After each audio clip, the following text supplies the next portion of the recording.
విద్యార్థులు ఆకతాయి పనులు చేస్తే భవిష్యత్తులో ఇబ్బందులు పడతారని Jaggampeta circle inspector Y R K Srinivas విద్యార్థులను సున్నితంగా హెచ్చరించారు. జగ్గంపేట ఆర్టీసీ కాంప్లెక్స్ లో బస్సుల కోసం వేచి ఉన్న విద్యార్థులకు ఆయన కౌన్సిలింగ్ నిర్వహించారు.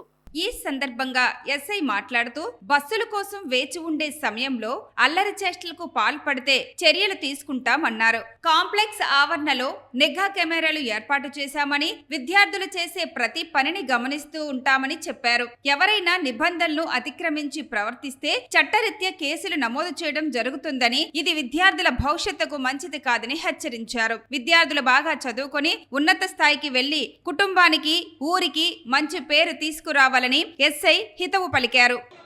అలాగే మీరు గమనించవలసింది ఏంటంటే మీరు కష్టపడి చదువుకుంటున్నారు.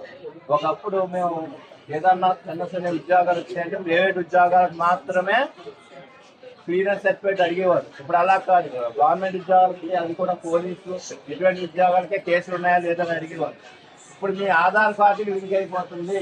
మీ మీద కేసు ఉంటే కేసు లేదని చెప్పడం ఎవరికి సరిపోతారా? తెలుసు కదా, మీకు తెలుసా తెలీదా? ఈ అమ్మాయి ఆధార్ కార్డు నెంబర్ పడితే ఈ అమ్మాయికి బ్యాంక్ అకౌంట్ ఏమున్నాయి, ఆస్తులు ఏమున్నాయి, పాస్తులు ఏమున్నాయి, సపోర్టు ఎన్ని కేసులు ఉన్నాయన్నది కూడా వచ్చేస్తుంది. అది ఎవరో దాయడానికి కుదరదు. ఆన్లైన్ ఇప్పుడు అన్ని ఒకసారి పోలీసు రికార్డులో చెప్తే వారికి ఏ ఉద్యోగం ఎవరు ఇవ్వరు.